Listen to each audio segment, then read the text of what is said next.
Ah, ya. Ahora sí, bienvenidos todos. Vamos a comenzar entonces. Voy a compartir la pantalla para comenzar este taller. Em, entonces, Marjorie, ¿me podrías decir si lo ves bien? Claro, claro, se ve. Ya, bien. Yes. Entonces, este taller se llama de integración de la Sagrada Escritura. Vamos a tener tres clases ya, y cuando terminemos la segunda clase, la forma que van a ser ustedes evaluados es a través de un trabajo, ya, de un trabajo que va obviamente va a ser relacionado con esta misma clase. Y van a tener que responder unas preguntas y van a tener que también investigar un poquito. Eh, la Biblia tiene una estructura y este taller implica el entender que en esta estructura de la Biblia, en esta integración de la Biblia desde Génesis hasta el Apocalipsis, encontramos que está perfectamente unida. Hay una relación y un mensaje central que nos transporta durante toda la Biblia, lo podemos ver durante toda la Biblia, sus 66 libros, ¿cierto? Y es impresionante cómo la Biblia en sí misma es un libro que ya es grandioso porque fue escrita alrededor de en 1600 años con más de 40 autores en arameo, hebreo, griego, y es impresionante cómo en sí misma es un milagro porque tiene esta eh, sincronización, tiene esta estructura perfecta que hace que, pese a que haya sido escrito en diferentes épocas, en diferentes estados políticos, sociales, geográficos, y también bajo una cultura muy especial, cómo esta Biblia tiene esta integración perfecta desde principio a fin. Entonces, en este taller vamos a, introducirnos en este tema y bueno, como allí ven en pantalla, testamentum en latín es alianza o pacto, o sea que en la Biblia tenemos el antiguo pacto y el nuevo pacto, ¿verdad? Y allí les puse en pantalla dos nombres que se hacen interesantes, importantes en este taller de la integración bíblica, porque son las personas que dividieron la Biblia, ya sea en capítulos y en versículos. Stephen Longton era un hombre clérigo inglés que mientras estudiaba llevó a cabo este trabajo de dividir la Biblia en capítulos. Más o menos en el año 1382 eh, se publicó la primera Biblia en usar este modelo de tener las divisiones de capítulos. Y Robert es quien dividió la Biblia en versículos. Y la Biblia de Ginebra fue la primera Biblia que encontramos con la división de capítulos y de versículos, que es como sus intervenciones, tanto de Stephen como de Robert, fueron aceptadas y fueron aplicadas a todas las versiones bíblicas que conocemos hoy o en su mayoría, ¿ya? Y vamos ahora a ir paso a paso viendo la estructura de la Biblia y también vamos a conocer una panorámica que voy a advertirles que es una panorámica general de cada libro de la Biblia, ya que los quiero entusiasmar, ojalá logre entusiasmarles a través de esta clase, porque el módulo siguiente, el profesor Manu va a profundizar mucho más en esto, pero espero que ya en este viaje que comencemos hoy vayamos allí ¿cómo se llama? Tomando este gusto, ¿cierto? A lo que es la palabra de Dios y cuánta enseñanza podemos abstraer de él y cómo en esta estructura perfecta que tiene va como un eslabón uniéndose una a una. Así que vamos a avanzar y aquí tenemos la clasificación de la Biblia.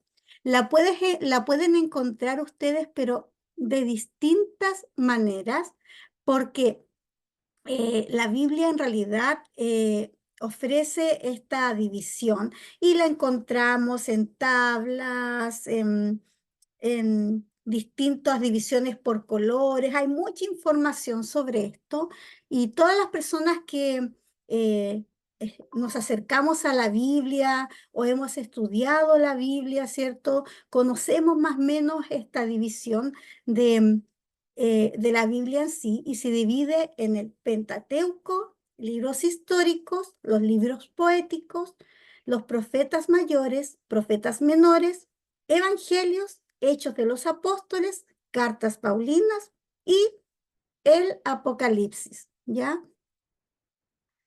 Y vamos a comenzar en este primer módulo a ver, a analizar el Antiguo Testamento con sus divisiones y cada libro en sí mismo.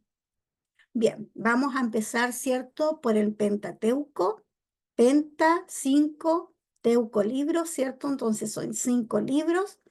¿Qué es el libro de la ley? La Torá. Son los primeros 5 libros de la Biblia que nos relatan desde la creación hasta la muerte de Moisés. Y ahí lo tienen ustedes en pantalla. Y vamos a ir viendo cada uno de ellos para ir, ¿cierto? Aprendiendo también de en sí mismo de lo que nos aporta cada libro de este Pentateuco. Y comenzamos con Génesis, que tiene 50 capítulos, ¿ya? Y nos habla, ¿cierto?, de la creación, de la caída del hombre. Todos conocemos, ¿cierto?, cómo el hombre cae ahí en el huerto de Edén. eh, Adán y Eva, ¿cierto? Pecan, desobedecen eh, y representa esta caída del hombre que en realidad hasta el día de hoy sabemos que el pecado entró por ellos y nosotros en nuestra naturaleza también tenemos esta consecuencia, ¿cierto? Vivimos esta consecuencia de esta caída. Em, y también nos habla de la eternidad de Dios y su infinito poder. Vemos aquí en Génesis cómo el poder de Dios se revela en cada relato bíblico, en cada pasaje bíblico.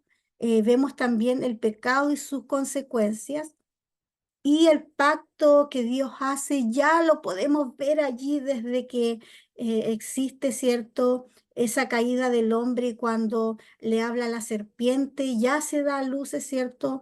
De que hay uno que vendrá y que la herirá y que será quien eh, cambiará este pacto. Y si bien acá vemos a grandes rasgos lo que hay en Génesis, los que hemos leído la Biblia y los que no hemos familiarizado con ella, sabemos que está lleno de relatos bíblicos, de experiencias. Tenemos a José, tenemos a Noé, tenemos, ¿cierto? Cómo este pueblo a través de José, de estar allí como gobernador de Egipto, emigra a Egipto y ahí comienza un proceso que es parte fundamental de las experiencias de este pueblo de Israel. Entonces, en general, en Génesis podemos ver sintetizado eh, en lo que yo les he compartido hoy, lo que condensa de manera muy general. Y vamos a ver el libro de Éxodo, que tiene 40 capítulos y nos habla de la opresión de Israel en Egipto. Sabemos que em, el, em- em, el emperador o quien gobernaba en Egipto en ese tiempo, cuando estaba José, él muere, ¿cierto? Y transcurren años y comienzan a ver cómo este pueblo de Israel, ¿cierto? Está cómodamente allí, viviendo en sus tierras y comienzan a esclavizarlos. Y comienzan a ser oprimido este pueblo de Israel por los egipcios. Comienza una esclavitud, una opresión, y eso está descrito en el libro de Éxodo. Y también algo de lo que habla este libro y que da origen a su nombre, ¿cierto? Es la liberación de este pueblo. Cómo Dios, a través de su poder nuevamente manifestado, a través de Moisés, ¿cierto? Que es escogido como líder para liberar este pueblo, lleva a este pueblo a la liberación. Y Éxodo nos cuenta todo este proceso desde las 10 plagas, como el faraón, ¿cierto? El faraón de Egipto endurece su corazón Dios endurece su corazón para que no le dé la libertad a este pueblo de Israel, y cómo em, llega un momento en que se muestra esta gloria de Dios en aquellas plagas, y cómo ya comienza allí ese día del primer mes 14, cuando es la muerte de los primogénitos, y se da la liberación, ¿cierto?, al pueblo de Israel a través de este liderazgo de Moisés con la ayuda de su hermano Aarón. Y comienza también la promesa de esta tierra nueva, de una tierra donde fluye leche y miel, y donde ellos podrían vivir y poseer esta tierra, y dejar esa opresión y esa esclavitud de la cual ellos eran parte. Y parte de este proceso también, de esta salida de Egipto, ¿cierto? Son las leyes entregadas a Moisés, las leyes de Dios que rigieron a este pueblo, rigieron sus costumbres, rigieron su cotidianidad, porque son muchas las leyes que hay. De hecho, hay leyes muy curiosas, sanitarias, hay muchas leyes que, mm, que son parte, hacen parte de también su cultura y su estilo de vida. Y también se habla en Éxodo de la importancia de la obediencia a Dios, cuán importante y cuán agradable es a Dios el obedecer estas leyes y el obedecer eh, los mandamientos de Dios. Y Éxodo es un libro muy importante porque eh, hace parte acá donde también comienzan su cultura, sus raíces. Podemos ver institución de fiestas en los israelitas, de sus celebraciones. Esto se hace parte también de la cultura oral que tiene el pueblo de Israel, que es eh, em, están muy apegados a esa cultura, y que incluso traspasó eh, em, fronteras, traspasó periodos de exilio. Entonces, de aquí viene cómo podemos encontrar que comienza en este gobierno teocrático, ¿cierto?, de los israelitas, comienza a verse cómo en este libro ya se va visualizando el pueblo de Israel, sus creencias, su cultura y todo lo que los formó como pueblo. Y también son llamados ellos a la santidad y al celo de Dios. Aquí vemos, desde ya comenzamos a ver, bueno, desde Génesis, ya con la queda del hombre, vemos como Dios es un Dios celoso que quiere la adoración, que busca para él la obediencia y la santidad. Y vemos cómo esto se refleja en estos libros, en Génesis y en Éxodo. Y vamos avanzando con el libro de Levítico. Levítico tiene 27 capítulos. Tiene leyes para la regulación de la alabanza y el tabernáculo. Es importante este libro porque nos habla, ¿cierto?, de cómo se instituye el tabernáculo, que en realidad es como una sombra, ¿cierto?, de lo que iba a venir. eh, Se instituye leyes también para el tema de los sacrificios, que también es una sombra de cómo vendría a ser, ¿cierto?, la restauración de este pueblo y la restauración de la caída del hombre a través del sacrificio de Jesucristo en la cruz. Entonces, es un libro que nos da muchas señales sobre lo que vendría posteriormente para el pueblo de Israel y para todas las generaciones, de las cuales nosotros hoy también somos parte. Y también son entregadas leyes para el diario vivir, para la conducta. Ellos estaban organizados, Dios instituyó un orden, incluso en la forma en que los campamentos se iban a implantar o las tribus en qué área iban a quedar alrededor del tabernáculo. Dios instituyó todas estas leyes pensando en esta convivencia, ¿cierto? Pensando también en el bienestar de su pueblo. Y es interesante cómo este libro de Levítico nos aporta mucha información sobre esto y de las fiestas, las celebraciones que celebraban este pueblo, y a medida que iban avanzando por este desierto, ¿cierto? Con esa columna de fuego en la noche y la columna de esta nube en el día, ¿cierto? Viendo ahí la gloria de Dios manifestarse también en medio del tabernáculo de su quehacer. Ellos van forjando también a través de estas leyes que fueron entregadas sus celebraciones y van haciendo su costumbre, van haciendo sus costumbres y sus tradiciones. Y vemos también algunas bendiciones, ¿cierto? Y algunas maldiciones. Y esto tiene que ver con la misma ley.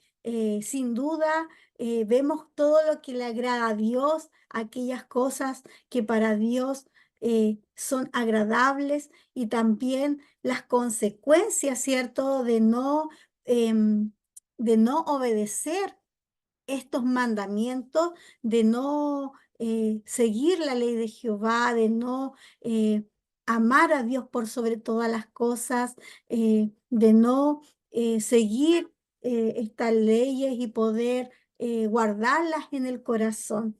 Así que este libro de Levítico realmente nos entrega bastante información, así como el libro de Éxodo, que en toda esta travesía del pueblo de Israel vemos cómo se manifiesta también el carácter de este pueblo, y podemos ver también su esencia eh, como pueblo de Dios. Vamos a ver ahora el libro de Números. Ya este tiene 36 capítulos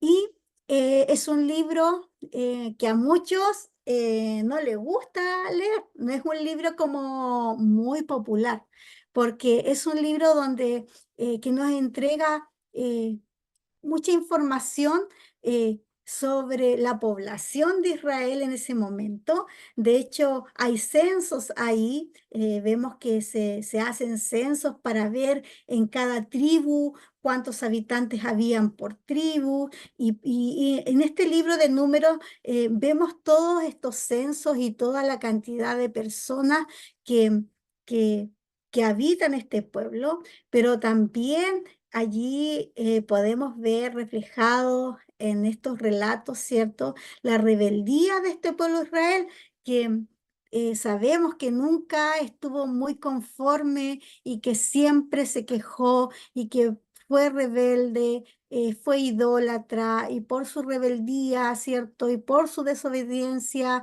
estuvieron 40 años dando vuelta en el desierto. Sin llegar a esa tierra prometida, producto de su propia rebeldía y producto de su duro corazón. Entonces, además de estos censos, ¿cierto? El libro de Números nos revela también a este pueblo rebelde que siempre fue quejumbroso, que siempre fue un pueblo que nunca estuvo conforme con lo que Dios había decidido para ellos.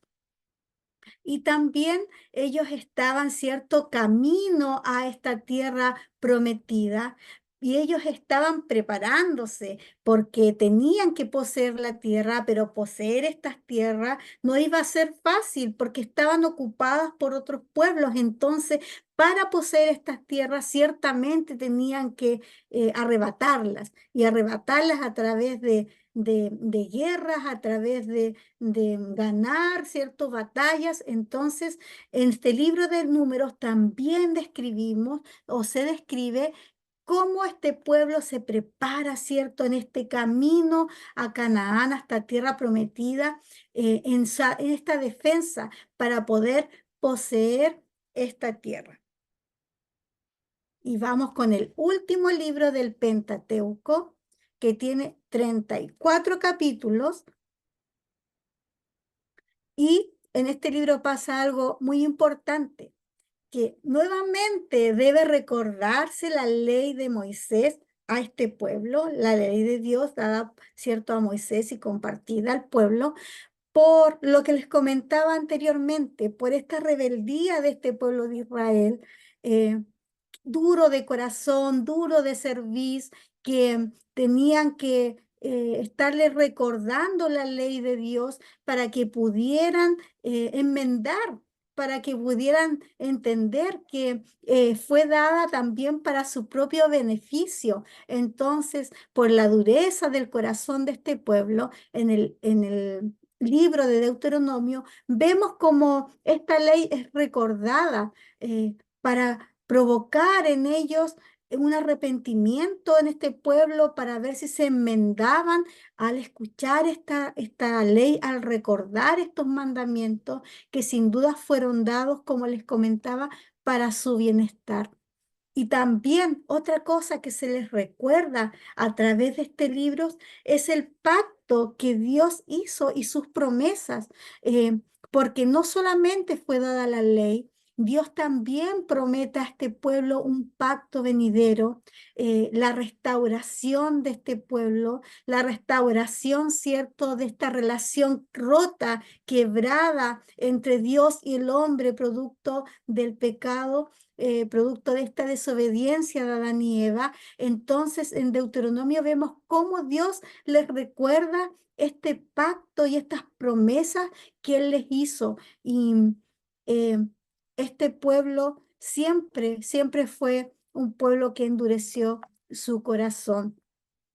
Entonces, en Deuteronomio, producto de esta ley recordada, producto de que se les recuerda también el pacto y las promesas que Dios le hizo, también se les advierte al pueblo que hay una consecuencia de la desobediencia. Desde ya Dios estaba advirtiendo al pueblo de Israel que si no obedecían, venía una consecuencia para ellos, consecuencia de destrucción. Pero vamos a ir avanzando y nos vamos a ir dando cuenta cómo este pueblo escogió darle la espalda a Dios y a su ley y a su pacto y vivió ciertamente las consecuencias de esto. También en este libro Moisés exhorta al pueblo y el libro de Deuteronomio termina cuando Moisés, ¿cierto?, no es parte de esta tierra prometida. En Deuteronomio también vemos como un arrebato de él, eh, le quita la opción de poder entrar a esta tierra prometida y Moisés muere. Y él, antes de morir, ¿cierto?, exhorta a su pueblo y les recuerda todas estas cosas. Les recuerda lo importante que es la obediencia, lo importante que es abrazar esta ley, amar a Dios por sobre todas las cosas. Y termina, ¿cierto? Como les decía, el libro de Deuteronomio con la muerte de Moisés. Y termina así el, el primer bloque de la Biblia, que es el Pentateuco. Y comienza, ¿cierto?, un nuevo bloque, una nueva división, que son los libros históricos. Son 12 libros que nos cuentan la experiencia del pueblo de Israel, de sus reyes, de sus tradiciones y que tenían ellos como pueblo. Este libro es un gran aporte de cultura y de historia israelita. No sé si hasta aquí vamos bien. ¿Hay alguien que hasta el momento quiera hacer alguna pregunta? ¿O vamos bien? ¿Me están escuchando, hermanos? ¿Alguien que me pueda ahí Sí, señalar? hermana, estamos aquí atentos escuchándola. Bien, bien. Entonces continuamos, ¿ya? Bien. Este libro, aquí están en pantalla los libros históricos. Está Josué, Jueces, Ruth, Primera y Segunda de Samuel, Primera y Segunda de Reyes, Primera y Segunda de Crónicas, Esdras, Nehemías y Esther. ¿Ya? Estos son los libros históricos, ¿ya? Y vamos a comenzar a analizar, a hacer una panorámica de cada uno de ellos. Y comenzamos con Josué, que tiene 24 capítulos. Muere Moisés y comienza un nuevo liderazgo, ¿cierto?, para el pueblo de Israel. Se levanta un nuevo líder encargado, ¿cierto?, de llevar a este pueblo de Israel a poseer esta tierra. Y comienza la conquista de este pueblo de Israel hacia esta tierra prometida por Dios. Josué, cierto, es el nuevo líder y se cumple la promesa dada por Dios de poseer esta tierra. Si bien no se poseyó completamente, porque igual quedaron algunas zonas que no fueron conquistadas, el pueblo de Israel sí terminó con su vida nómade, ¿cierto? De ir por el desierto de un lugar a otro, se establecieron en lugares. Allí fueron indicados que cuánta tierra y en qué lugar, ¿cierto?, le iba a corresponder a cada tribu de Israel, y se da el cumplimiento de esta promesa que no fue fácil, como les comentaba anteriormente. Hubo que poseerla, hubo que guerrear.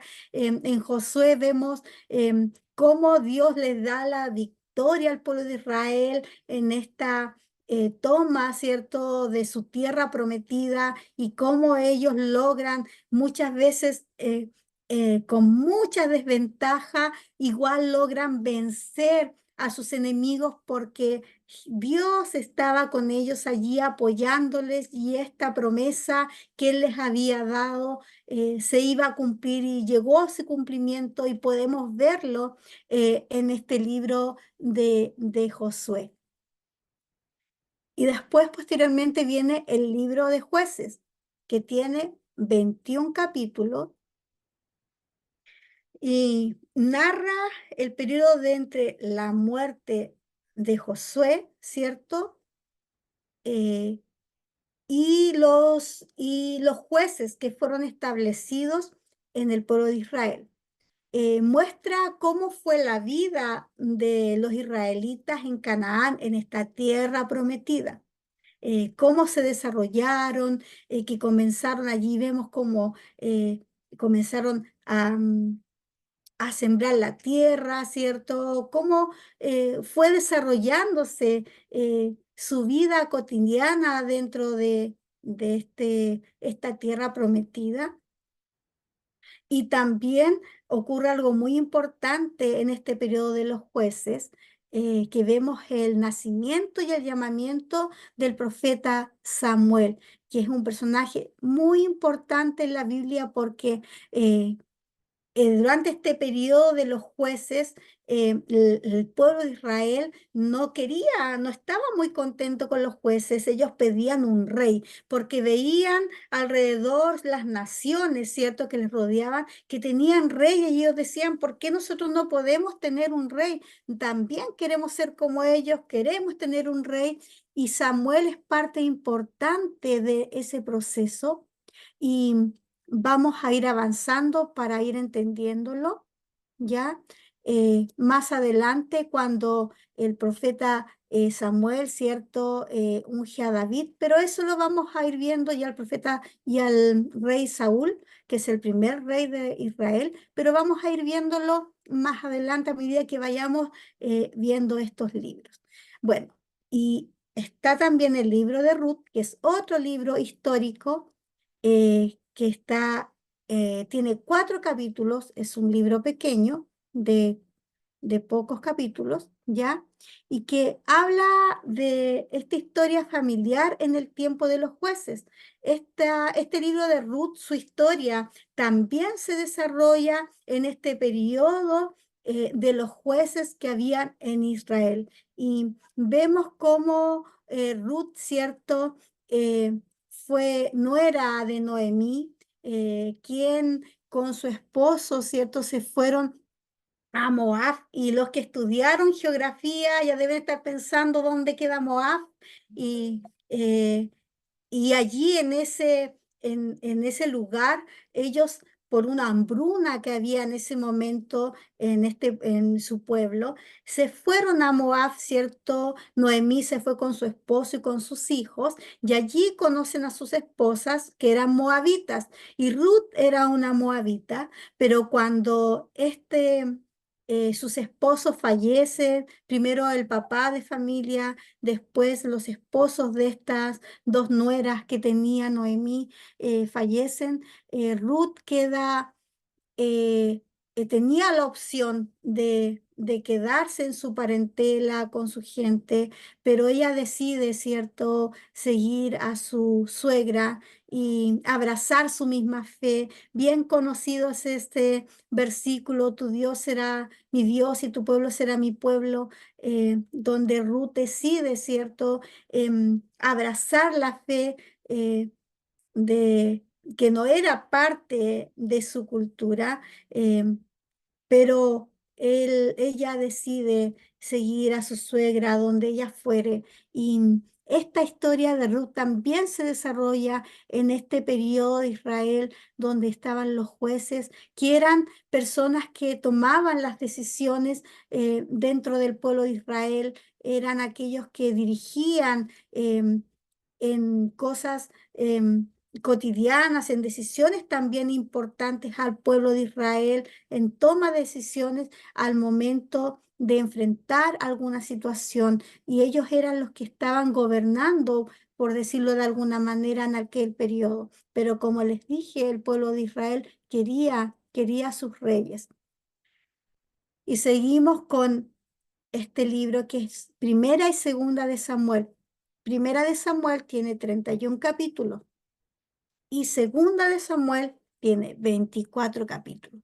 Y aquí sí vemos cómo hay una transición entre este periodo de los jueces y los reyes. Vemos cómo este pueblo, ¿cierto?, comienza a exigir un rey, y aquí es donde aparece, ¿cierto?, el profeta Samuel, quien primero unge a, a Saúl, el primer rey de Israel, pero sabemos que Saúl fue desechado por Dios por su desobediencia, porque eh, vemos cómo en el relato bíblico él al parecer amaba más su persona y lo que pensaban de él que lo que Dios podía decir, o a lo que Dios le importaba. Entonces, eh, Samuel decide ungir, ¿cierto?, a este muchacho que era el menor de sus hermanos, un pastor de ovejas, y que fue y agradó a Dios, y dentro de este relato bíblico vemos también cómo David tuvo muchos problemas porque si bien venció a Goliat, si bien fue un reconocido militar, una persona que cada vez que guerreaban contra de los enemigos le daba la victoria a su pueblo de Israel, causó y provocó, ¿cierto?, la envidia del rey Saúl, que sabemos lo manda a matar y pasaron muchos años antes de que, desde que David fue ungido hasta que pudo ser rey de Israel. Y en este proceso David tiene que esconderse, David tiene que huir, vive muchos procesos y primera y segunda de Samuel ciertamente nos cuentan, nos relatan todo este periodo donde David tuvo que pasar por muchas problemas y muchas circunstancias, huyendo de su rey, porque David siempre reconoció la unción que tenía su rey y nunca quiso, cierto, ir en contra de él. Entonces esto le trajo muchas consecuencias y estos libros, Primera y Segunda Samuel, nos relatan todo esto. Ahora vamos a ver Primera y Segunda de Reyes.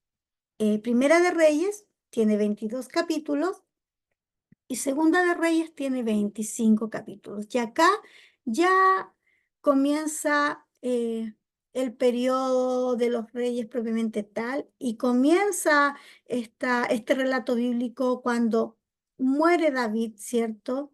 Eh, Termina su reinado y su hijo Salomón fue quien lo sucede y comienza a reinar en el pueblo de Israel. Sabemos que David, él sueña con construir el templo, ¿cierto?, de Israel, pero ese privilegio y Dios mismo le revela a David que sería su hijo quien lo haría. Pero también ocurre algo muy importante relatado en estos libros, en Primera y Segunda de Reyes. Vemos el cisma, que es cómo este reino de Israel, al morir Salomón, se divide en dos, en el reino del norte, donde hay 10 tribus de Israel, y en el reino del sur, donde quedan solamente 2 tribus. Y allí comienza un periodo bien lamentable en el pueblo de Israel, porque cada rey que fueron escogiendo, la mayoría de ellos, hay uno solo que es nombrado como un rey que quiso hacer lo bueno delante del Señor, el rey Josías, pero todos los reyes que gobernaron en Israel, ya sea en el reino del norte y del sur, hicieron lo indebido, o sea, fueron crueles, fueron desobedientes, realmente hicieron todo mal. Entonces, en estos libros de Primera y Segunda de Reyes vemos cómo se relata este cisma, cómo este reino de Israel se rompe, se quebranta, se divide en estos dos reinos, ¿cierto? El reino del norte y el reino del sur. ¿Ya? Y también en Segunda de Reyes habla de por qué las razones, Dios les da las razones por las cuales ellos van a ser conquistados por otros pueblos, van a ser oprimidos por otros pueblos a causa de esta maldad, a causa de esta desobediencia, a causa de su pecado. Y podemos ver cómo Primera y Segunda de Reyes nos aportan en general, ¿cierto? Esta información. Y seguimos con Primera y Segunda de Crónicas. Primera de Crónicas tiene 29 capítulos y Segunda de Crónicas tiene 36 capítulos. Una crónica es un relato que nos cuenta cómo los acontecimientos suceden de manera cronológica. Nos cuenta este relato de manera de sucesos cronológicamente surgidos en el tiempo. Y vemos también aquí en Primera y Segunda de Crónicas cómo nos cuenta nos hace como una panorámica de la historia global del Antiguo Testamento, del pueblo de Dios desde Adán hasta la época del rey Ciro de Persia. Nos cuenta, es como si pudiéramos hacer como un resumen, nos cuenta así como la historia desde la caída del hombre hasta este rey de Ciro de Persia, que es muy importante para la historia de Israel, pero más adelante ya lo vamos a estar viendo y revisando por qué. Y muestra cada rey de manera muy esquemática con el nombre del padre, que es muy importante para la genealogía de Israel de forma cultural, ¿cierto? De qué linaje viene la persona, entonces muestra el nombre del padre, el nombre de la madre, la duración de su reinado, el sucesor y el lugar de la sepultura de este rey. Entonces vemos cómo es una crónica de los reyes, nos habla de manera mucho más intencional, de manera mucho más específica sobre cada rey y sobre cada acción del rey, cómo llevó a este gobierno. Ya sabemos que nos habla de reyes que están en el reino del norte y también nos habla de reyes que estuvieron y que gobernaron en el reino del sur, producto de esta división de la cual estábamos hablando. Esdras tiene 10 capítulos, ¿ya? Y Esdras narra el regreso de dos grupos de judíos de Babilonia a Jerusalén, donde se reconstruye el templo y su comunidad. Bueno, la verdad es que la Biblia no está, los libros de la Biblia no están puestos de forma así como cronológica, entonces vemos que Edra nos muestra un relato que surgió en el reino del sur, que fue posterior a la invasión del reino del norte, porque los primeros conquistados fueron el reino del norte por los asirios. Entonces, ellos primero fueron los que fueron al exilio por los asirios, fueron tomados cautivos, pero en el reino del sur fue posterior este exilio, esta conquista del pueblo babilónico. Entonces, Edra narra el regreso de dos grupos de los judíos desde Babilonia. A ver, siempre se habla mucho del éxodo, ¿cierto? Del éxodo desde el pueblo de Israel que sale de la tierra de Egipto. Pero hay un segundo éxodo que es uno de los grandes éxodos también que tuvo el pueblo de Israel, que es el éxodo desde el pueblo de Babilonia, cuando terminan los 70 años de cautiverio hacia el pueblo de Israel, ¿ya? Y ese éxodo fue en tres partes, en tres viajes. No fue un éxodo que se hizo de una sola vez, sino que hubieron tres grupos saliendo de Babilonia hacia Israel. Y Esdras nos narra la historia de los dos primeros grupos que salen desde Babilonia y regresan hacia, eh, hacia su tierra, ¿cierto? Donde comienza una reconstrucción del templo y también de la vida cotidiana de este pueblo que tiene que reinventarse y que tiene que comenzar desde cero a reconstruirse. Y también este libro nos habla de cómo Dios hace posible que su pueblo supere la oposición y cumpla su voluntad. Dios siempre a su pueblo le da la salida. Dios siempre a su pueblo les muestra cómo ellos pueden alcanzar la misericordia de Él a través de la obediencia, a través de hacer su voluntad. Y Dios siempre, siempre les dio a su pueblo opciones de que se arrepintieran, de que se convirtieran, de que se volvieran a Él. Y en Esdras vemos cómo Dios nuevamente le habla a su pueblo y les da esta opción de que ellos puedan superar esta oposición, ¿cierto? Siendo fieles a Dios, siendo fieles a Él. Y aquí aparece el libro de Nehemías, que tiene 13 capítulos. Esdras se vino en el segundo grupo de vuelta de Babilonia a Israel. Y Nehemías lo hizo 13 años después de Esdras. En el tercer grupo llegó Nehemías a Israel. Y nos relata Nehemías la historia de los judíos, que incluye la reconstrucción de la ciudad de Jerusalén, de la vida espiritual de los judíos que habían regresado del cautiverio.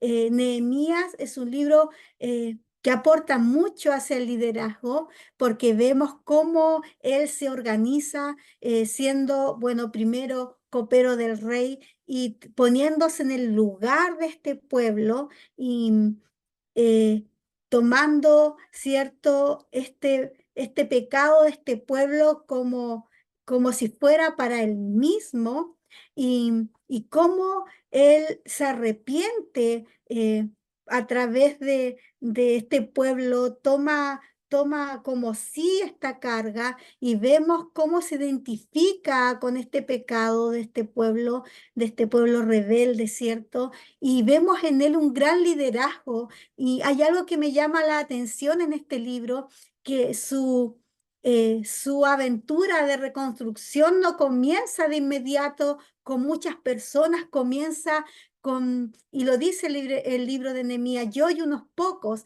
comienza con un grupo pequeño de personas, ¿cierto? Que, que tienen esta esperanza de reconstruir este templo y de reconstruir los muros de Jerusalén que están abajo, producto de los babilónicos cuando toman cautivo al pueblo de Israel, tienen que dejan todo destruido, destruyen todo el templo, sus muros, destruyen absolutamente todo. Entonces, Israel, o sea, Nehemías es impresionante y es un libro que nos aporta mucho para las personas que tienen un liderazgo en sus ministerios, porque nos habla de cómo él se organiza en esta reconstrucción y cómo él no solamente se dedica a reconstruir, sino que también se dedica a defender, porque ciertamente esta reconstrucción despierta cierta oposición, pero él está literalmente con una mano con la espada y con la otra construyendo, ¿cierto? Atento al enemigo, al asedio del enemigo, pero no se detuvo, nadie lo detuvo. Él hizo un gran trabajo en equipo, posteriormente moviliza, lidera, distribuye. Delega, ¿cierto? Funciones a distintas personas, hace cuadrillas para poder cumplir esta función de su liderazgo y de esta reconstrucción del templo. Y es un libro maravilloso y que, que nos aporta mucho, mucho al momento de querer aprender sobre el liderazgo.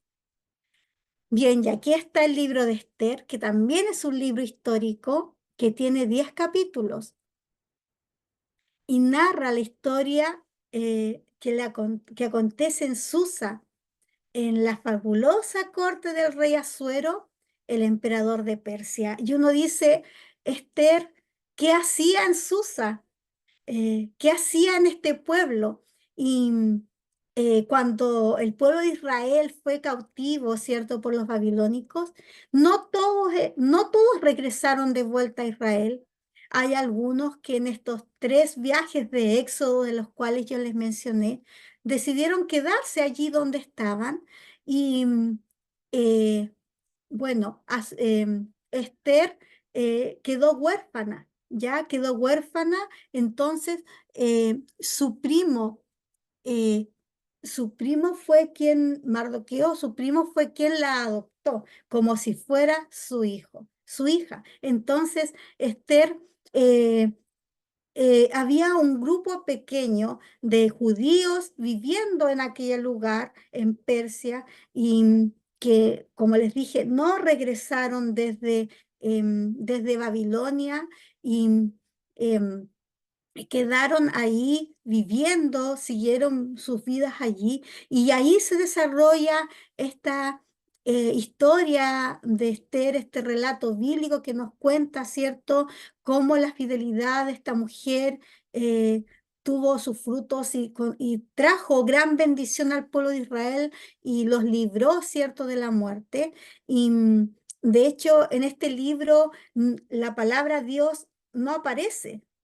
No aparece en este libro, pero es interesante ver cómo Dios, aunque no aparezca, digamos, la palabra escrita, sí lo podemos ver de principio a fin, cómo Dios a través de Esther, a través de su fidelidad y a través de su compromiso, de la obediencia, Dios pudo actuar, intervenir ante el rey Asuero y cómo éste pudo acceder a la petición de Esther para librar a su pueblo. Así que, aunque no aparezca el nombre de Dios en este libro, vemos a Dios actuando de una manera poderosa a través de este relato. Y bien, terminamos con los libros poéticos, ¿cierto? Y comenzamos con los libros, o sea, terminamos con los libros históricos y comenzamos con los libros poéticos, que son 5, ¿ya? Contienen diversas expresiones de la sabiduría, cantos, salmos, reflexiones sobre diversos temas, y son Job, Salmos, Proverbios, Eclesiastés y Cantares. Em, Hasta ahí no sé cómo vamos. ¿Vamos bien? ¿Hay alguna pregunta? ¿Se está entendiendo? Todo muy bien, todo perfecto. Gracias. Ya, vamos a avanzar entonces con la panorámica de estos libros y comenzamos con los libros poéticos. Y el primero es Job, que tiene 42 capítulos, ¿cierto? Y es el relato de cómo un hombre justo que respondió fielmente a las pruebas difíciles. Vemos en Job cómo él, pese a que era un hombre que nos señala el relato bíblico, que agradaba a Dios justo, Dios le permite ser atormentado, ¿cierto? Y de una manera muy, muy cruel, ya que pierde su familia, no solamente pierde sus posesiones materiales, sino que pierde su familia, lo pierde todo y cómo él tiene que enfrentar también problemas de salud, llega a un estado deplorable y ahí aparecen en este relato bíblico sus amigos que en realidad no son de mucha ayuda, pero en este proceso a Job Dios se le revela como soberano y como el que quita, el que da, el que abre, el que cierra puertas, el que tiene en su poder todas las cosas, el que tiene la tierra en la palma de sus manos, Dios todopoderoso, Dios todo soberano. Y vemos cómo Job, al terminar este relato, se doblega ante esta magnificencia de Dios y comprende que Dios puede hacer como Él quiera y él alaba a Dios. Y en medio de estas circunstancias decide alabar y adorarle. Y es allí donde la prueba es quitada y él recupera más de lo que perdió, pero sin duda es un libro donde podemos aprender muchas lecciones sobre Dios, su gran poder y cómo nosotros no debiéramos cuestionar este poderío y estas decisiones que Él toma frente a ciertas circunstancias, ¿cierto? Y vemos también que Job es un libro el más antiguo de la Biblia y de hecho hay cierta controversia sobre él, porque algunos dicen que es más como una enseñanza oral, o una enseñanza como un mito o una enseñanza eh, eh, puesta allí para dejar como esta lección, pero en realidad no sucedió. Ya hay ciertos debates sobre eso, pero sin duda si está allí en la Biblia es porque es un libro que Dios permitió que estuviera allí y que por lo tal nos entrega y nos aporta grandes lecciones para nuestra propia vida, sobre todo para los que en algunos momentos podemos enfrentar situaciones difíciles cuando las cosas no salen como nosotros queremos o vivimos situaciones complicadas y allí podemos ver que Dios está en control y Él nunca va a desamparar a sus hijos. Siempre Él tiene un plan para los que lo amamos. Así que Job nos aporta a través de su experiencia grandes lecciones. Y luego está Salmos, que tiene 150 capítulos, ¿cierto? Y que es una colección de poemas, de cánticos sagrados. Son alabanzas, son oraciones a Dios y hablan también y reflejan el corazón de David. 73 de los salmos son de autoría de David. Hay otros de Asaf y de otros autores.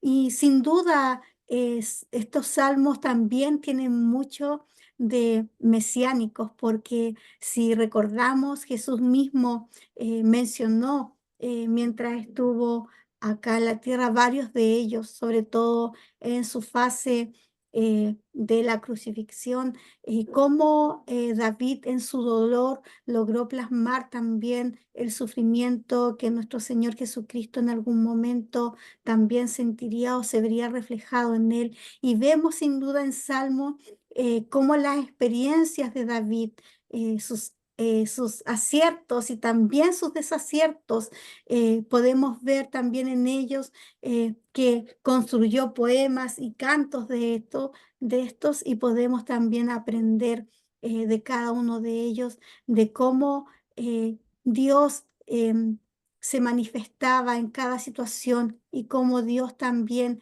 estaba allí obrando en la vida de este hombre y a través de estos poemas y de estas alabanzas podemos conocer el corazón de Dios y podemos ver cómo Él invierte, ¿cierto?, su amor hacia este hombre que sin duda eh, se equivocó muchísimo, pero que tuvo el favor de Dios porque Dios vio en su corazón algo agradable ante sus ojos.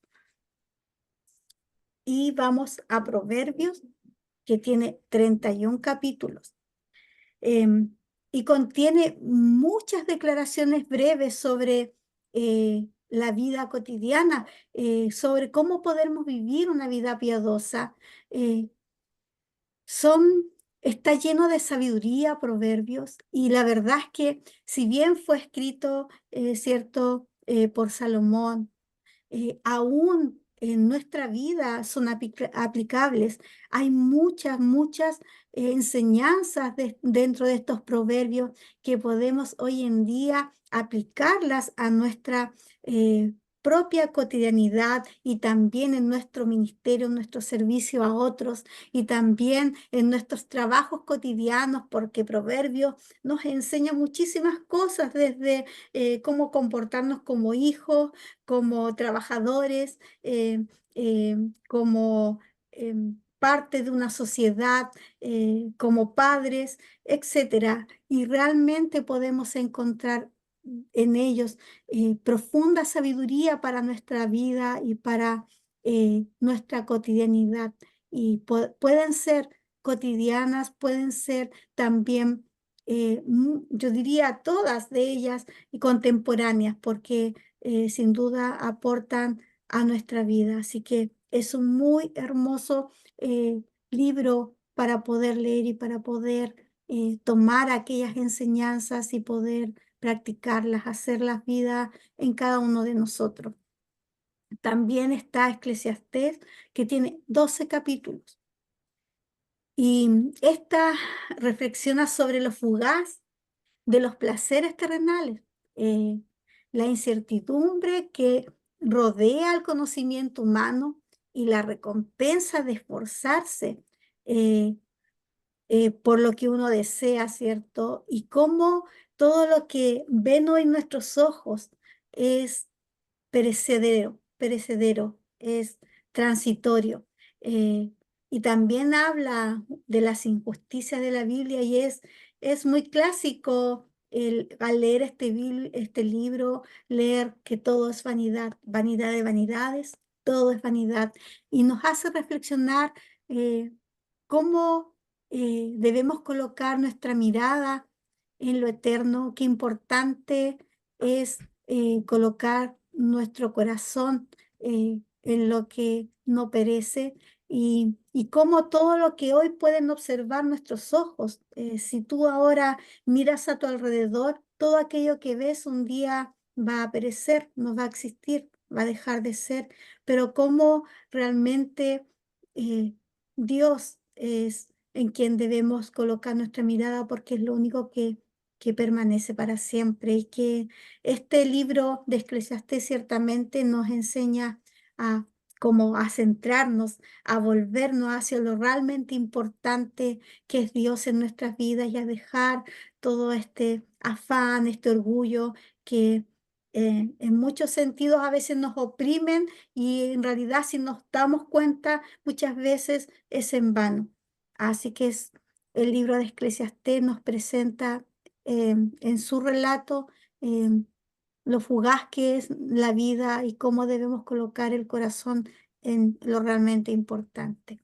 Y también está Cantares, que tiene 8 capítulos y habla de la historia, ¿cierto?, de dos amantes que se separan y cómo se buscan y en este esfuerzo que hacen por reunirse y cómo claman y cómo proclaman su amor y cuánto sufren por estar separados y cómo después de esta separación y de esta agonía al estar separados, triunfa, ¿cierto?, el amor y pueden estar juntos definitivamente. Y muchas personas hacen en este libro el paralelo con la forma en que Dios nos ve a nosotras, a nosotros, su iglesia, como su novia y cuánto es el amor que Él tiene por su esposa, su iglesia, siendo él el esposo, la cabeza de esta. Y muchos hacen esta analogía, ¿cierto?, con este libro Cantares, que habla de esta historia de dos amantes y que muestran su amor y cómo también podemos, al leerla, pensar en, en que de esa manera, ¿cierto?, nuestro esposo a la iglesia puede verter su amor y puede amarnos con cómo nos busca y cómo tiene un plan para cada uno de nosotros. Y pasamos a los libros proféticos que nos anuncian la palabra de Dios entregada obviamente a los profetas, ¿cierto? Los que proclaman su palabra y también a aquellas reprensiones que hicieron, los castigos que hicieron y la causa de esta desobediencia, ¿ya? Y se divide en profetas mayores y profetas menores. Y esta división no tiene un sentido, digamos, de jerarquía o no se trata de que algunos profetas sean más importantes que otros, sino que se debe simplemente a la cantidad de capítulos o la cantidad de texto que tiene cada libro. Los profetas mayores son mucho más extensos que los profetas menores y por eso son denominados de esta manera. Y está Isaías, Jeremías, Lamentaciones, Ezequiel y Daniel. Y vamos a revisarlos. Isaías tiene 66 capítulos Y es un libro muy mesiánico, muy profético, porque va hacia adelante en el tiempo, va hacia adelante. Su nombre significa Dios salva, es como habla eh, de esta esperanza que viene en el futuro, de esta restauración, habla de este Mesías que va a restaurar todas las cosas quebradas y rotas por el pecado. Entonces habla de esta venida de Jesucristo en un futuro glorioso, da indicios de este Jesús que vendrá, ¿cierto? A transformarlo todo, a restaurarlo todo, a hacer la esperanza para la redención de la humanidad. Y Jeremías tiene 52 capítulos. Y él advierte el desastre que se avecina en el reino del sur, en Judea, y les advierte que si no se arrepienten, no se convierten, van a venir y van a destruir este pueblo. Entonces Jeremías profetiza contra este pueblo y les dice: arrepiéntanse, porque si no escuchan la voz de Dios, si no obedecen sus mandamientos, van a ser destruidos. Y también les da estas advertencias y enseña al pueblo sobre lo que Dios instituye en su palabra, lo que Dios instituye en sus mandamientos, lo que Él quiere de su pueblo, pero ya sabemos que no, el pueblo de Israel no toma estas advertencias ni esta enseñanza. Este pueblo de Judea no obedece y bueno, ya sabemos las consecuencias. También uno de sus escritos está dirigido eh, durante el periodo del ascenso del rey Nabucodonosor de Babilonia. Cuando ya estamos como allí, como pronto a experimentar este pueblo el juicio de Dios sobre ellos. Y está Lamentaciones, que tiene 5 capítulos, y también habla, se lamenta, ¿cierto? De allí viene este nombre, sobre el juicio de Dios en respuesta al pecado de Judá, cómo es inevitable este juicio eh, si si el pueblo no se arrepiente, eh, y cómo va a ser la condición de este pueblo de Judá, de este pueblo del reino del sur, después de su conquista por los babilónicos. En Lamentaciones habla mucho sobre qué va a pasar con este pueblo después del exilio de allí de Jerusalén, ¿cierto? De Israel, después de este reino del sur. Habla sobre qué va a pasar después de este exilio, cómo van a quedar, en qué condiciones van a quedar, y se lamenta por esta situación que este pueblo va a tener que enfrentar por su desobediencia. Entonces, en Lamentaciones se hacen muchas advertencias proféticas sobre lo que ha de venir si este pueblo no se arrepiente. Y lo expresa a través de estos lamentos. Y también está Ezequiel, que tiene 48 capítulos, y en este libro vemos bastantes visiones y profecías para ministrar a los judíos que ya están cautivos en Babilonia.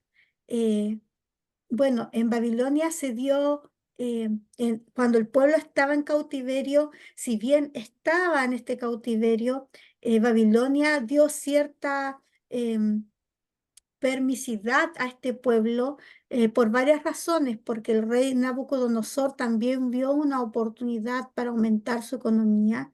Entonces permitió que el pueblo de Israel ejerciera una beta que hoy es tan conocida en ellos, que es la beta de comerciantes, pero también ellos pudieron desarrollarse comercialmente y hacer riquezas dentro del cautiverio, pero también se desarrolla dentro del pueblo en Babilonia, en los cautivos, se desarrolla muy fuerte la cultura oral, ya que habían destruido todo cuando se llevaron incluso utensilios del templo que estaban allí, lo tenían los babilonios, y el pueblo judío no tenía acceso a los rollos, a la Torá, a la ley. Entonces comienza esta tradición oral traspasada de padres a hijos, de hijos, así sucesivamente, de generación en generación. Estuvieron 70 años allí.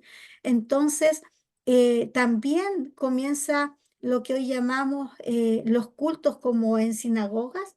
Se cree que en ese periodo de cautiverio de este pueblo del Reino del Sur se desarrollan estas actividades, estas reuniones que hacían, donde allí se proclamaba la ley de Dios de manera oral, ¿cierto? Y se transmitía toda esta experiencia, que fueron parte de la cultura del pueblo de Israel. Entonces, Ezequiel, ¿cierto?, tiene visiones y, profecías para ministrar a los judíos que estaban en este cautiverio. De hecho, hay algo muy conocido en este pasaje bíblico, que es la visión del Valle de los Huesos Secos, que ustedes deben recordarlo, cuando Dios le muestra a Ezequiel, ¿cierto?, un valle de huesos secos, y le dice: profetiza sobre los huesos, y primero son en los huesos, después se ponen carne. Y esta es una palabra esperanzadora de que en algún momento Dios iba a traer a su pueblo de vuelta, y que Dios en algún momento iba a dar nueva vida, a restaurar todo lo que estaba seco, lo que estaba muerto, a darle vida a través de nuestro Señor Jesucristo. Así que en Ezequiel encontramos estas visiones y estas profecías para este tiempo, para ese tiempo específico. Y está el libro de Daniel, que tiene 12 capítulos, y aquí también nos relata, ¿cierto?, Daniel, sus experiencias en el siglo IV antes de Cristo, durante el exilio. O sea, él estaba allí en Babilonia. Vemos en el libro de Daniel cómo él no se quiso contaminar ni con la comida del rey, y él guardó su corazón junto a sus amigos. Decidieron, ¿cierto?, mantener sus principios, su fe, su amor por Dios allí, inmutables, firmes.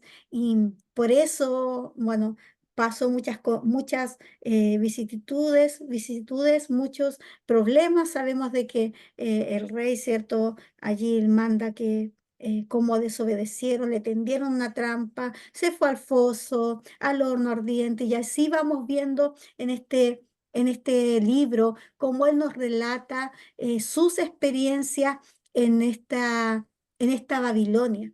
Y también es interesante este libro porque primero fue escrito, la primera parte fue escrita en hebreo, pero hay una parte que está escrita en arameo. Y bueno, eso me hace mucho sentido, porque el arameo era una de las lenguas que hablaban los babilónicos. Entonces, aquí Daniel decide escribir ciertos capítulos de este libro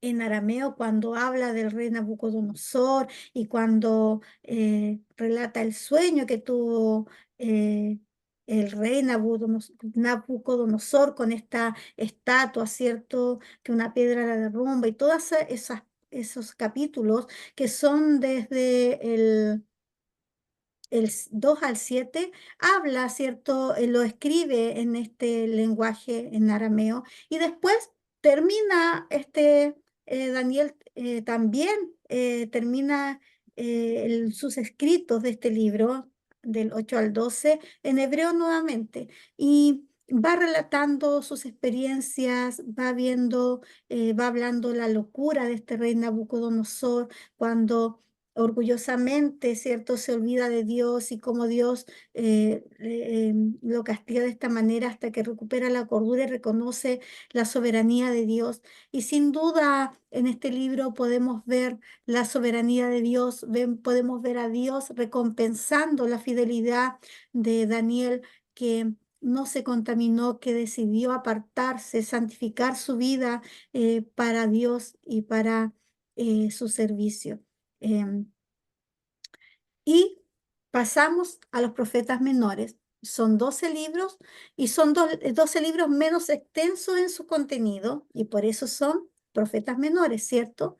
Y está Oseas, Joel, Amós, Abdías, Jonás, Miqueas, Nahum, Habacuc, Sofonías, Ageo, Zacarías y Malaquías. Y vamos entonces con los profetas menores y está Oseas con 14 capítulos. Y algunos acá me van a decir, pero a ver cómo tiene 14 capítulos y no es extenso este libro. Pero pasa que estos capítulos tienen poquísimos versículos. Entonces, como tienen pocos versículos, igual de todas maneras es un libro pequeño, no es un libro extenso, es un libro accesible, muy fácil de leer. Lo lees en algún minutos incluso porque es un libro pequeño.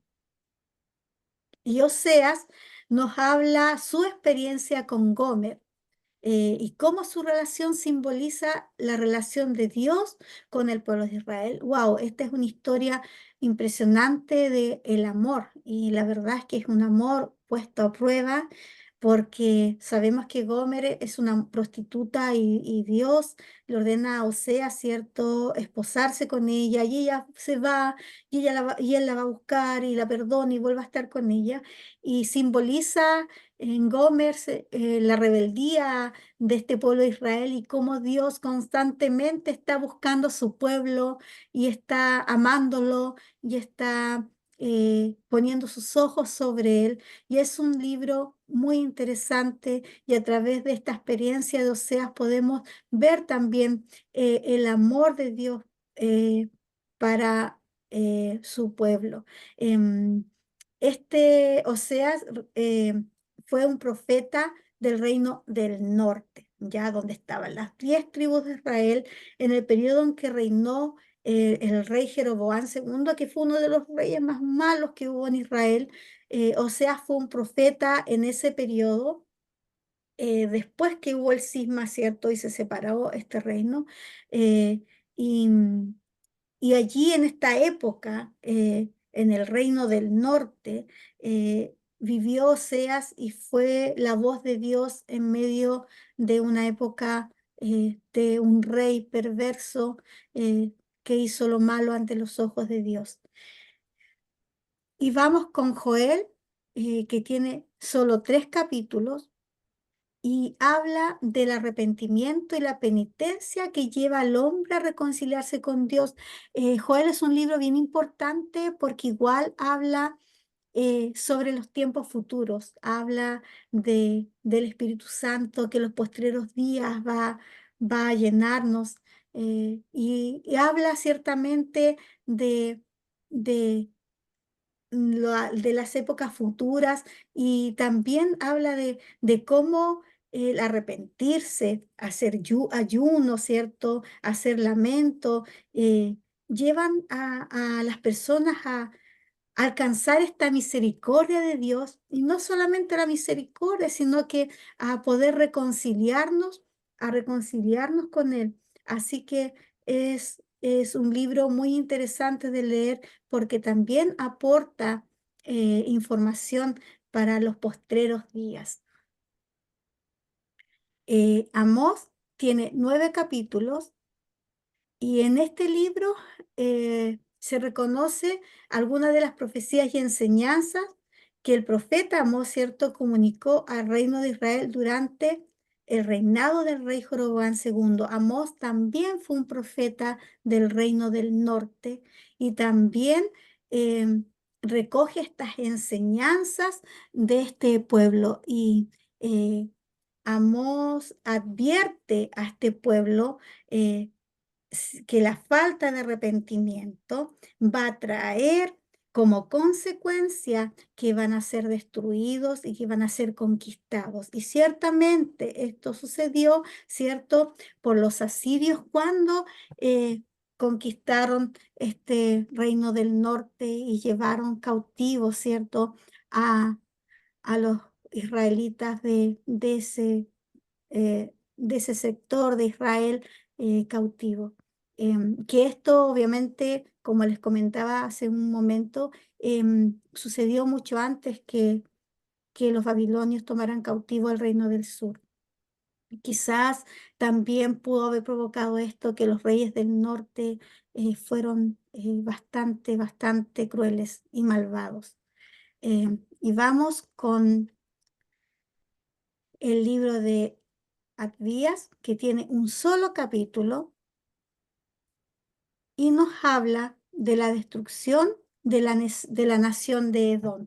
Y ustedes se preguntarán, pero ¿por qué Edom es un pueblo importante?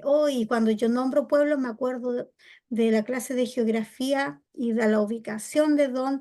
Yo sé que algunos de ustedes que tomó esa clase ya está pensando allí en la ubicación, ¿cierto?, de Edom, que está al otro lado del Mar Muerto. Y este pueblo era importante porque es parte de la historia israelita. Sabemos de que Isaac y Rebeca tuvieron dos hijos, ¿cierto? Jacob y también a Esaú, ¿ya? Jacob fue llamado Israel y se dividió allí, tuvo 12 hijos y comenzaron de ellos partieron las 12 tribus de Israel, pero Esaú, ¿cierto? Fue parte de la nación de Edom, ¿ya? Entonces, también estaban familiarizados, eran parientes, ¿cierto? Pero Edom fue una nación que siempre tuvo rivalidad con el pueblo de Israel. Y de hecho, cuando Babilonia tomó cautivo al pueblo de Israel, Edom se aprovechó de esto y en vez de poder ayudarle, también sitió algunas ciudades y fue bastante malvado contra su propia gente, porque eran, como les comentaba, eran como parte de la misma rama, de la misma familia. Entonces, advierte la destrucción de esta nación Edom por su maldad, por la maldad de su corazón.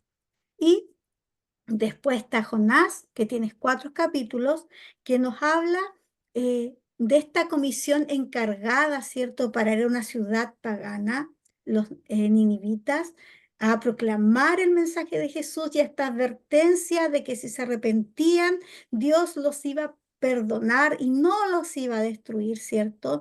Y este Jonás hace un recálculo en su camino y se va en posición opuesta a donde tiene que ir, lo que según a él parecía el fin del mundo, porque recordemos que en aquella época no se había descubierto América. Entonces en el viaje de Jonás él pensó que estaba yendo al final, allí al fin del mundo, lo más apartado de la comisión que le fue encargada, pero vemos cómo Dios cumple su plan y tomó las circunstancias necesarias para llevar a Jonás, ¿cierto?, a cumplir este propósito, y vemos cómo Dios libera a Nínive de este juicio, ya que ellos, desde el rey hasta los animales, es curioso esto, pero el rey mandó hasta los animales a ayunar, a cubrirse de silicio, a arrepentirse, y Dios quita este castigo, ¿cierto? Y vemos el amor de Dios vertido hacia este pueblo que se arrepintió.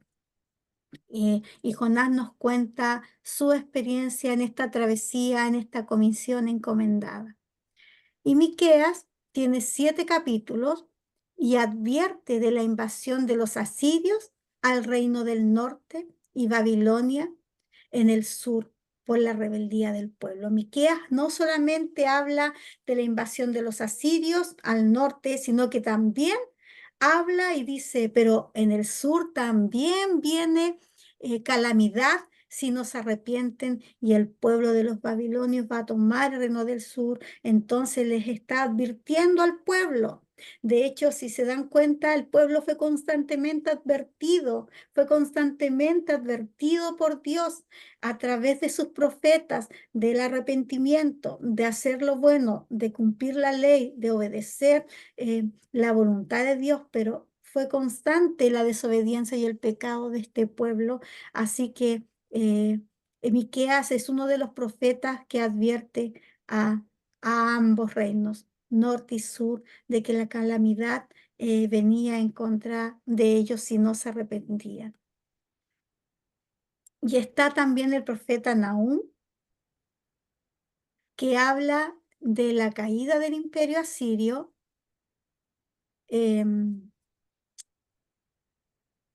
y el juicio a las naciones, que no dejará a nadie sin castigo. ¿Me permiten un momento, por favor?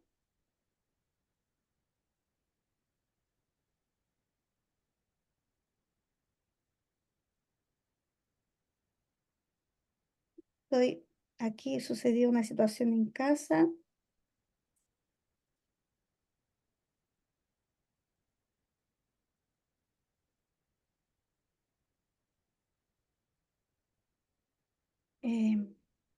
Y voy a avisar así.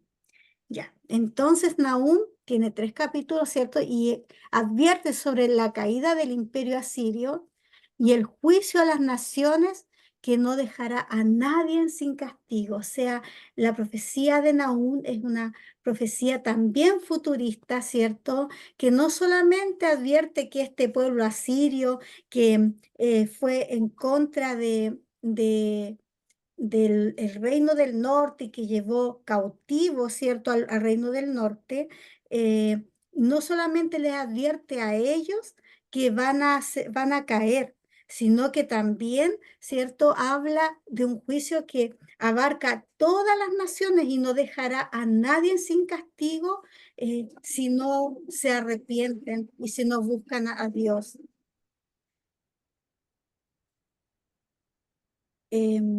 Y vamos con el siguiente, que es Habacuc, que tiene 3 capítulos. Habacuc escribe sus preocupaciones, em, escribe sus preocupaciones por el hecho de que Dios usará el imperio babilónico para ejecutar el juicio contra Judá y por sus pecados. Pero aquí hay algo interesante. Si bien Habacuc describe su preocupación porque Dios va a usar a Babilonia para ejecutar el juicio sobre Judá, él en este libro, en esta profecía, no culpa al pueblo de Israel por este juicio de Dios sobre ellos. No lo va a culpar, sino que habla simplemente y descubre cómo, vierte como su preocupación por el hecho de que Dios va a usar a este imperio para ejecutar este juicio, pero sin culpar al pueblo, como lo hicieron otros profetas, que sí decían: por su desobediencia, por la dureza de su corazón, por su pecado, ustedes van a ser ejecutados, sino que él reconoce ciertamente que hay pecados en Judá, pero describe como estas preocupaciones que él tiene sobre el hecho de que serán invadidos por este imperio. Así que de esto habla este libro de Habacuc. Y Sofonías tiene 3 capítulos y habla en contra del orgullo y sobre todo del juicio de Dios, exaltándole por sus postreras bendiciones. Sofonía habla de cómo este pueblo se ha convertido en un pueblo orgulloso, en un pueblo que siente, ¿cierto?, que no necesita a Dios, que puede con las cosas solo, y que también ha decidido asumir de parte de otras culturas algunas, algunos ritos, se empaparon de algunos ritos de dioses paganos, y este pueblo se convirtió en un pueblo orgulloso, y sobre él entonces vendrá el juicio de Dios. Y también en este libro encontramos cómo Él les da un poco de esperanza, da una luz de lo que vendrá en el futuro, y ciertamente habla de estas bendiciones postreras que este pueblo alcanzará en el futuro, y ciertamente se refiere a esta restauración que tendrá este pueblo en los tiempos postreros. Y vamos con Ageo, que tiene 2 capítulos. Y este libro fue escrito 70 años después del exilio de Babilonia, y acusa el descuido de la reconstrucción del templo. Eh, Ageo dice, pero ¿cómo? Porque cuando llegan el pueblo de Israel, llega de vuelta en este éxodo, ¿cierto?, a su tierra, estaban sus casas en ruina. Solo acuérdense que de Babilonia, o sea, de Israel a Babilonia se llevaron los más jóvenes, las personas más instruidas, los sabios, los más fuertes, y dejaron en Israel, como se podría decir, lo peor, los ancianos, los pobres, la gente menos instruida. Entonces, cuando volvieron del exilio, ¿cierto?, de este cautiverio, encontraron un pueblo, su tierra, en ruinas, con pocas personas, y las personas que estaban en muy malas condiciones, sus casas destruidas. Entonces, el pueblo de Israel también quiso reconstruir el templo, pero Ageo habla de que cómo están ustedes preocupándose eh, de construir sus casas, y no ponen todo su empeño en construir el templo. A él le importaba mucho el hecho de la negligencia de este pueblo. Y aquí aparece un personaje del cual no se habla mucho, pero es un personaje que tiene mucho que enseñarnos, que es Zorobabel. Y Ageo habla de Zorobabel en en este libro.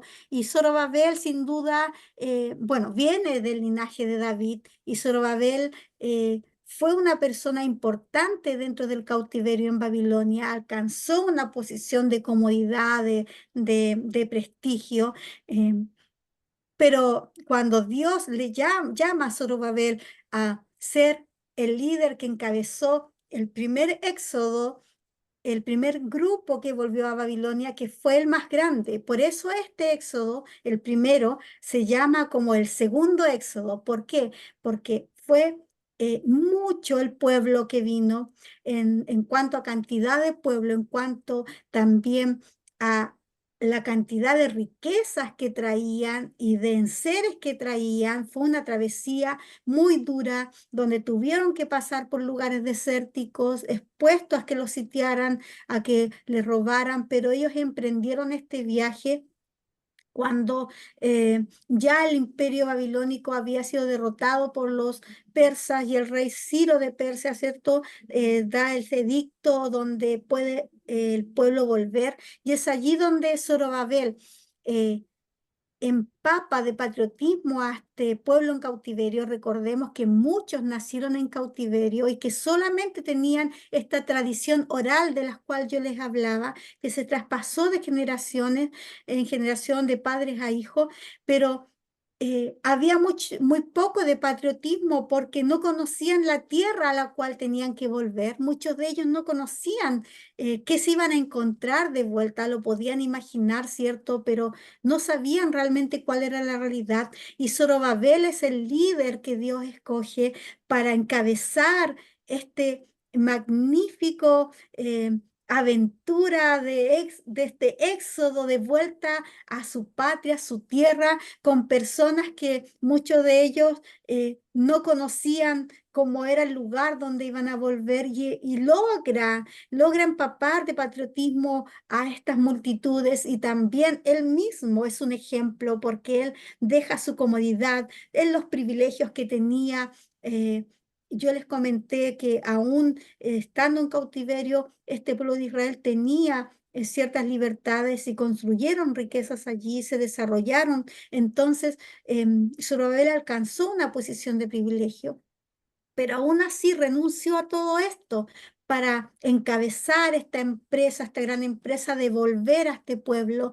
Y qué maravilloso lo que hizo este hombre. Y en este libro de Ageo nos relata y nos habla de Zorobabel, de cómo él es llamado por Dios y cómo también el pueblo es motivado a, a volver a su tierra y a dejar todo lo que tenían allá, porque habían construido sus vidas, algunos desde cero, algunos que nacieron allá, era todo lo que conocían. Babilonia para ellos era todo lo conocido.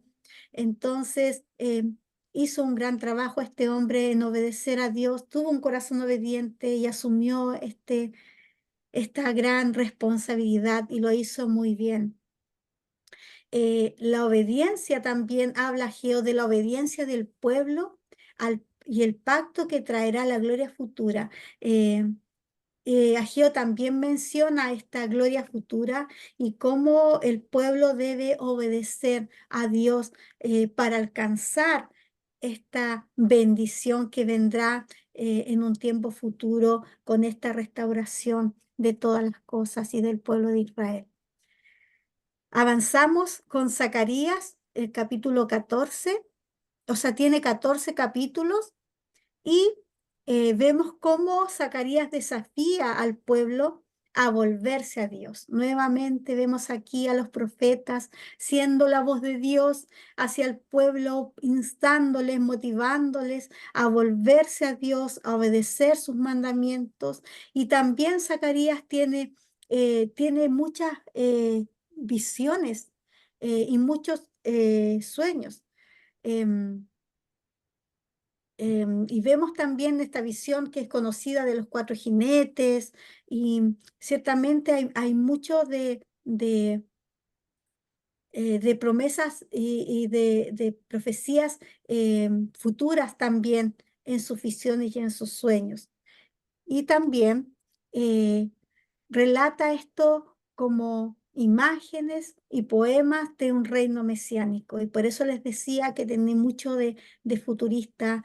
Zacarías en sus escritos también relata este reino mesiánico esperado por todos, que era la esperanza de la restauración de este pueblo y de todas las cosas. Y vemos a Malaquías, que tiene 4 capítulos, y este libro es muy particular porque es un libro de disputas, porque está por una parte el pueblo que contradice lo que Dios declara. Dios demanda algo y el pueblo dice, no, no estoy de acuerdo con eso, no, no me parece. Entonces, todo lo que Dios declara es a favor del pueblo y en contra de la corrupción. Voy a cargar mi computadora, permiso. Ya, que me avisó que estaba ahí descargándose.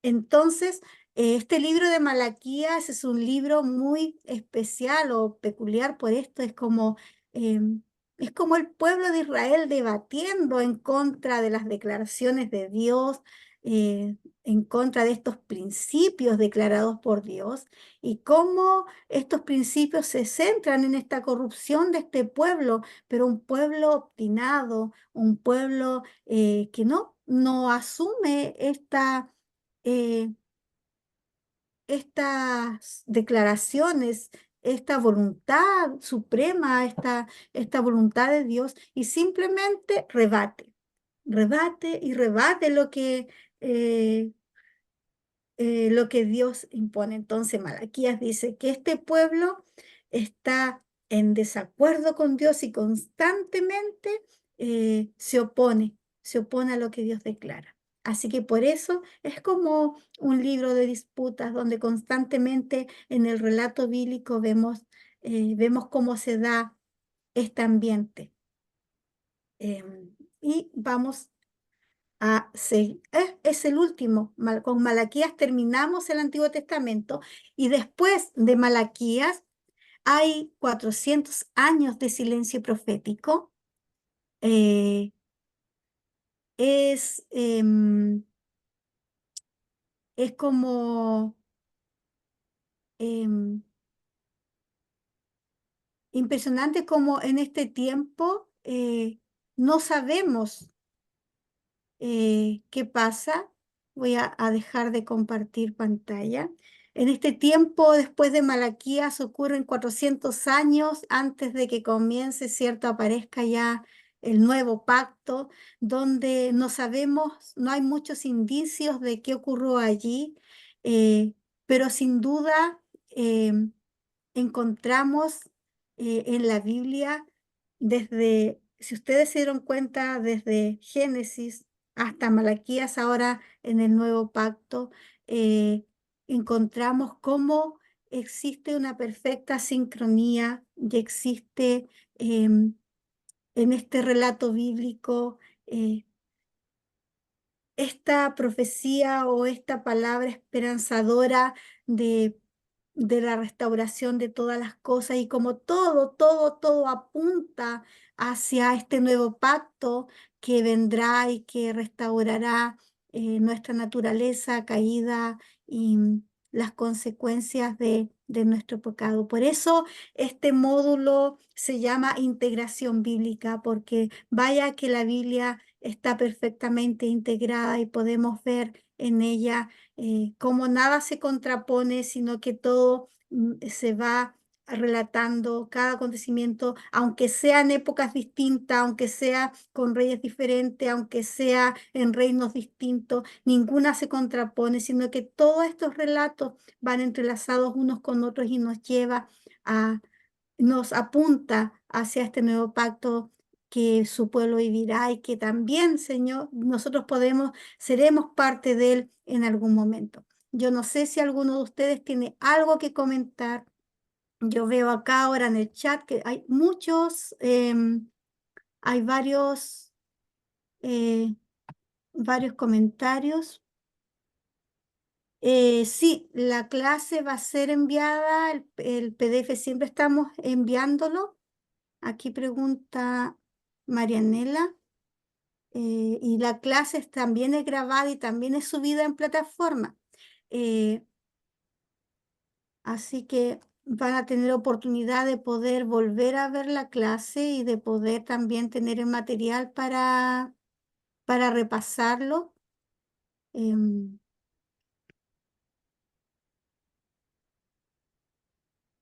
sí, Mardoqueo adopta a,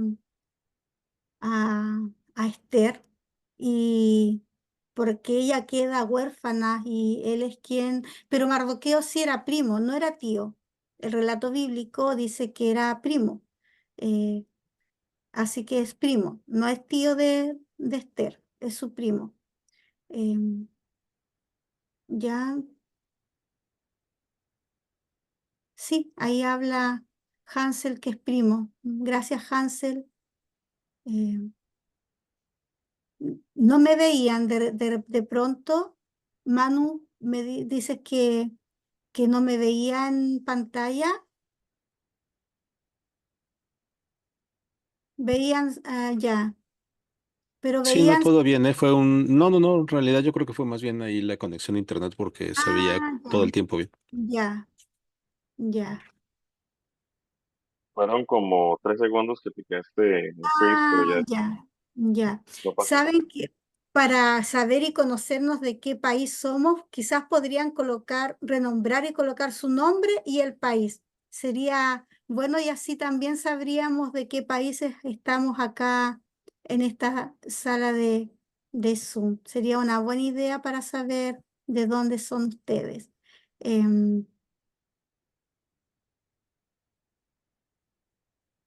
Dice Renor, se habla también del templo de Zorobabel respecto a la reconstrucción del segundo templo.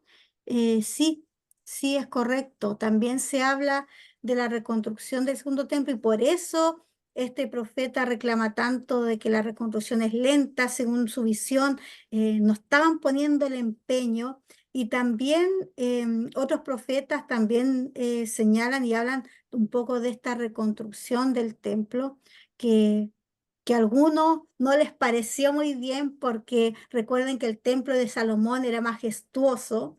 Si leemos allí en la Biblia, vemos que era un templo, Salomón cuando habla en Proverbios y cuenta toda la gloria y toda su riqueza y todo lo que alcanzó, era majestuoso.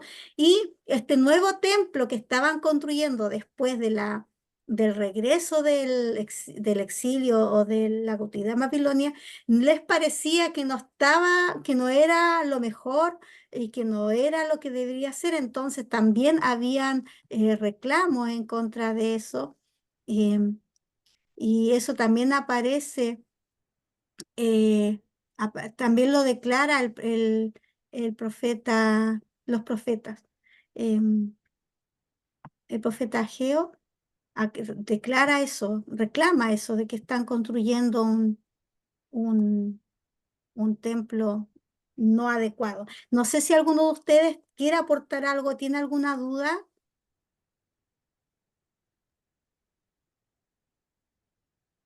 ¿No? ¿Alguien me llama la atención? ¿Quién Zacarías, que tiene 14 capítulos? Sí, lo que pasa es que hay algunos capítulos que son, aunque se vean extensos, tienen menos versículos o más versículos. Por ejemplo, los profetas menores encontramos algunos que tienen muchos capítulos, pero los versículos son pocos. Entonces, si vemos la cantidad de contenido que tiene el libro, calza perfecto con los profetas menores. Y asimismo con los profetas mayores puede que tengan menos capítulos, pero cada capítulo que contiene tiene ese más extenso en sus versículos. Entonces, por eso tiene más, nos aporta más contenido. Y eso hace la diferencia de la clasificación entre los profetas menores y mayores. No sé si alguien tenga alguna otra duda. Yo voy a detener la grabación, eh, pero antes me gustaría que, si no hay alguna duda, oráramos, diéramos gracias a Dios por este tiempo. Em, Manu, ¿nos podrías guiar tú en una oración? Con mucho gusto, con mucho gusto. Y oramos así. Señor, en esta noche te damos muchas gracias, primeramente, porque nos permite a todos los que hemos estado conectados en esta clase ser edificados a través de las palabras que nuestra hermana Atalía trae, Señor, en esta clase. Y asimismo a todos aquellos que vayan a ver el video más adelante, Señor. Gracias por la edificación que traes para cada uno de nosotros. Oramos, Señor, para ser agradecidos también porque nos permites tener este tipo de herramientas. Nos permites, a pesar de la distancia física, de vivir en diferentes ciudades, vivir en diferentes países, reunirnos y, y tener este tipo de material que en muchas congregaciones y comunidades de fe son necesarias.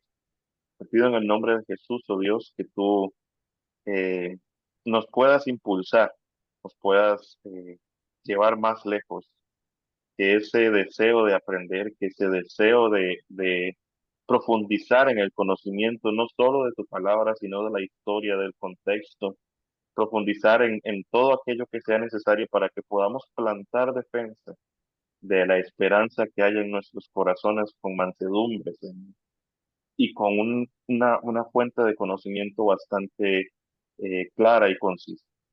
Sea desarrollado en nosotros ese deseo, Padre Santo. Oro por todos y cada uno, Señor, de los que están acá presentes, para que en sus hogares no falte, Señor, para que en sus comunidades de fe no falte, sino que sea tu presencia, Señor, siempre delante de nosotros. En el nombre de Jesús bendigo a Talía, Señor, y a toda la situación que ella nos ha compartido que pasa en su familia, Señor. Tú tomes control. Bendigo, Señor, cada paso que ella da. Bendigo, Señor, ese deseo por enseñarnos, por estar acá presente a pesar de las vicisitudes que ella enfrenta. Te pedimos que tú estés con ellos en el nombre de Jesús. Amén y amén. Muchas gracias. Bien, Bendiciones a todos. gracias. Voy a detener la grabación ahí.